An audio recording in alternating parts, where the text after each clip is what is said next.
Yo, what's going on guys? Roger here with the Shoe Cutters, and today I'll be showing you step by step how to make the Air Jordan 1 Low 85 OG. Now, hand making shoes can be a pretty long process, so we've split the steps up into a few videos. Don't forget to check back every week for the new upload, and with that being said, let's get started with part 1.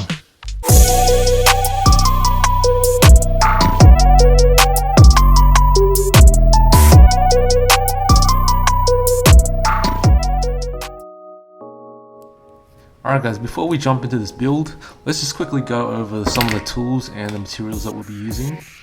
First up, we've got the contact cement, but I'll be referring to that in this video as the glue. Now what I like to do is actually transfer some of that glue into a smaller squeeze bottle with a needle nose, just so it's easier to apply and control the amount of glue that I've got coming out. We also got a double-sided tape. This is known as Hulk tape. We've got the Silly brush, which is a dual-sided brush made of silicone. One side is like a brush and the other side is a paddle. We've got some glue spray. This brand is called Gorilla, and it's really good for spraying on foams. A pair of scissors. We've got the X-Acto knife. And you want to get yourself some replacement blades. Always keep those blades nice and sharp. Got a pair of tweezers, and these are needle nose point tweezers. This is a scratch awl. You can use it for many different things, and you'll see what I use them with. These are thread cutters or snippers, good for cutting the loose threads. We've got some heat erasable markers. Get them in white, red, black, blue. A lighter for burning off those thread ends. This thing is called a crepe, which is a residue eraser, and it's good for removing glue stains. This is a seam roller that we'll be using to apply some of the materials, just to roll them down and lock them in place. Get your chopping board. It's good for punching out holes so it doesn't go through to the other side of your mat. We've got a lace hole puncher. This one's a 4mm diameter. We've got a toe box hole puncher, and this one's 1.5mm. We've got your hammer, which is a soft jewel face. It's good for hammering down leathers. We've also got the standard metal leather hammer, which is good for hard surfaces. Here we've got the bone folder, and this is good for evening out seams and getting in between little tight spots and edges. The sewing machine that we'll be using is an industrial post bed. A heavy duty home sewing machine will also work. Okay, now let's talk about all the pieces we're going to need to build a sneaker. Now when you're making shoes, it's basically a giant puzzle with many different pieces that you need to put in order so they all fit properly. First up, we've got the medial quarter, and as you can see that there is a arrow marking there, which indicates that it's the inside or instep of the shoe. This is the lateral quarter. It's basically the opposite side, and you can see that edge is straight, which means it is the outstep. Got the heel cover here. You can see that arrow shape marking again on the left side. This is the heel collar, and you can see those two dots at the top and the bottom for lining up the pieces. The toe box, and again on the left you can see that arrow marking.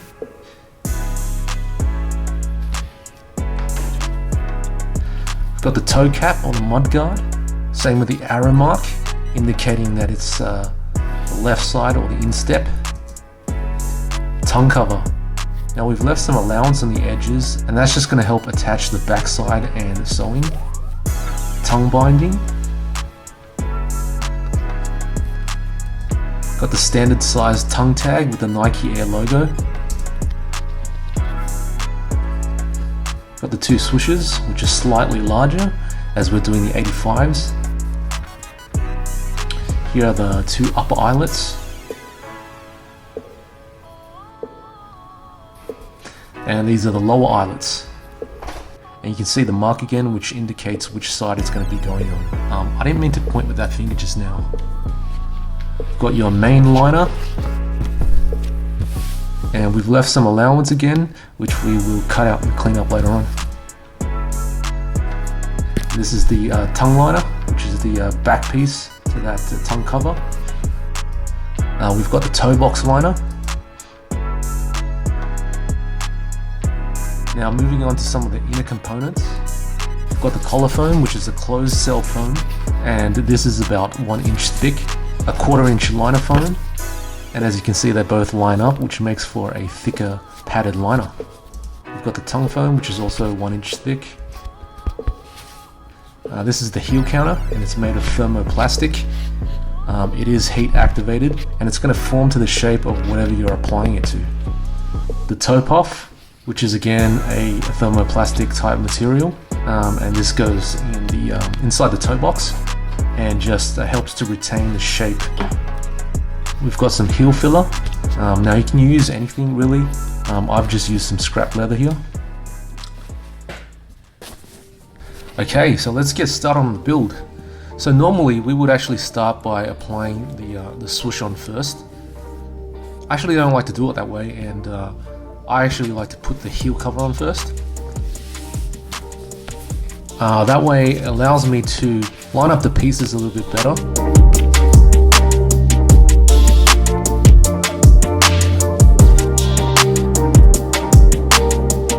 So as you can see, if we put the heel cover on first, we can line it up better with the swoosh, the back end of the swoosh, and just to make sure that there's no gaps in between.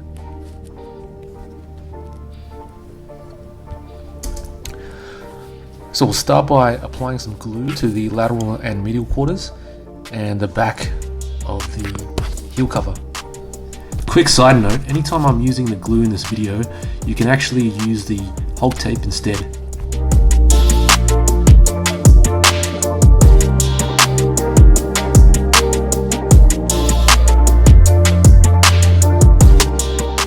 We'll let the glue sit and dry for a couple of minutes. So what you want to do is try and line it up as close as possible to that edge. And once you're done, just do the same thing with the medial side.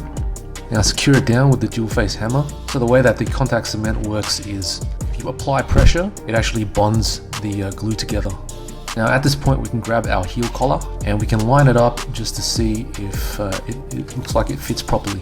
Now the second step is to align the swooshes. So let's just do a test and make sure those back edges lines up with the top of the heel cover. Once you're happy with that, you can go ahead and apply some glue within those registration marks and on the back of the swooshes.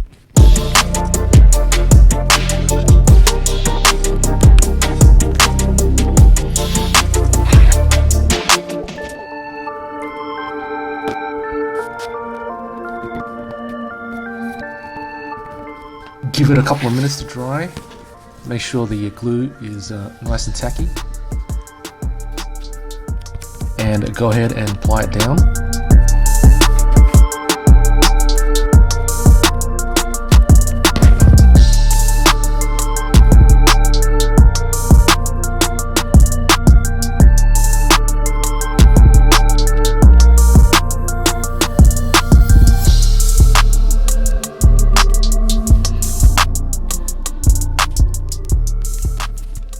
Once it's all in place, secure it down with the hammer again.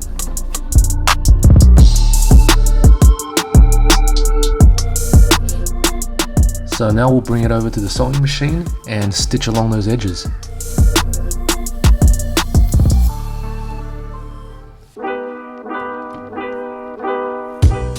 Now whenever you're sewing, you want to start by locking in the thread. So what you want to do is do 2 stitches first, then go back over those 2 stitches, and then now you start stitching the entire thing. Now when you get to the tip of the swoosh, what I like to do is actually hand crank, meaning I won't use the pedal, and I'll manually turn the hand crank on the side to get to the exact point of the top of that swoosh tip. And you just take your time and slowly turn it. Once it's turned and in position, you can start using the foot pedal. And when you're ending the stitch, you'll do the same thing. You'll do 2 reverse stitches and then 2 stitches to end it off.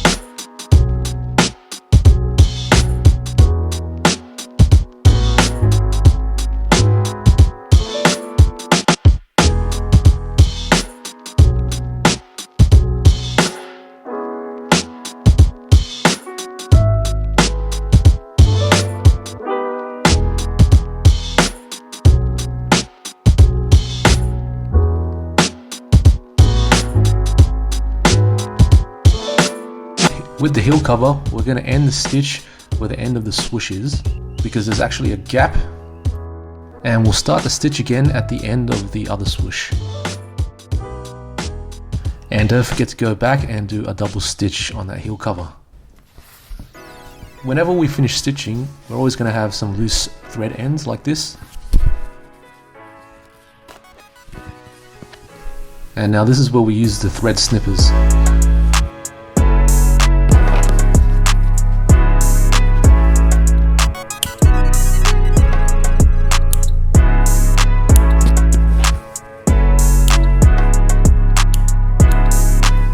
Don't forget to check the back.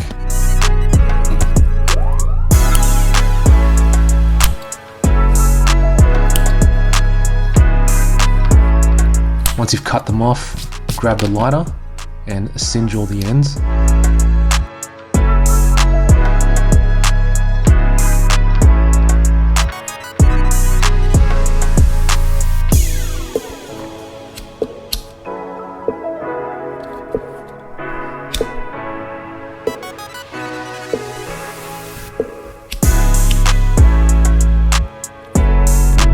Now we can hammer it down to lock it in.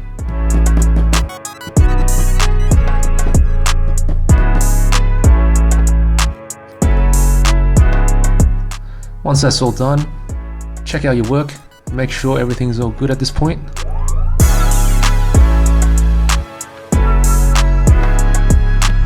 Step 5, we're going to attach the heel collar now.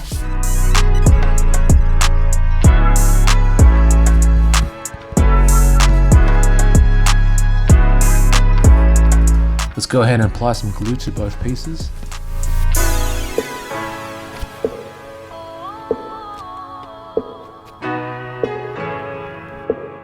Now you can see that dot there, that's actually a lining mark. And there's also a dot on the back of the heel cover, which is going to let you know where to position the heel collar. Now you want to line that up as close as possible to get some good symmetry action happening.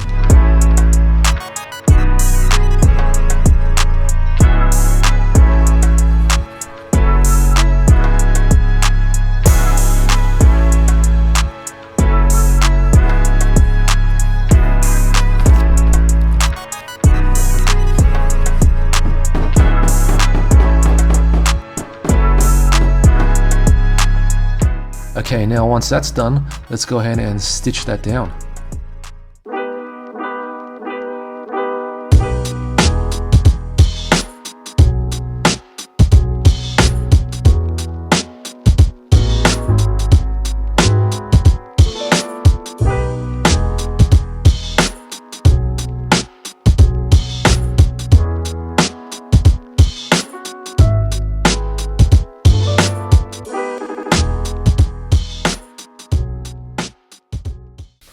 Step 7, it's time to add the inner components.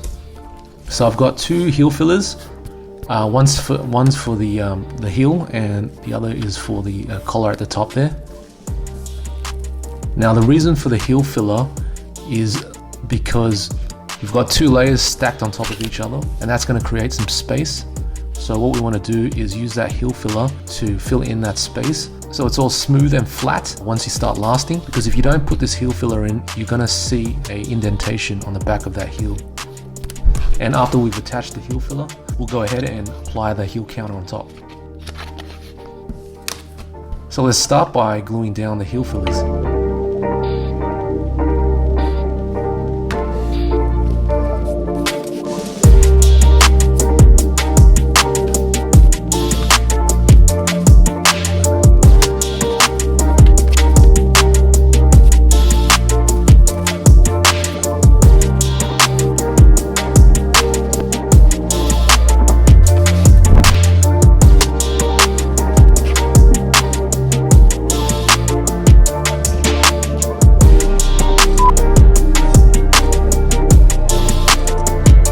sure the glue is nice and tacky before you put it down.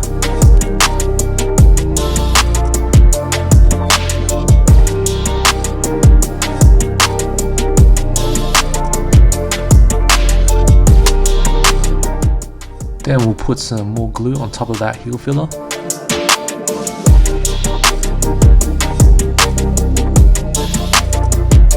Once everything's glued down, we can check and make sure all those inner components sit above the lasting line of the heel cover. Now at this point you can start to see that there's some rigidity behind that heel cover.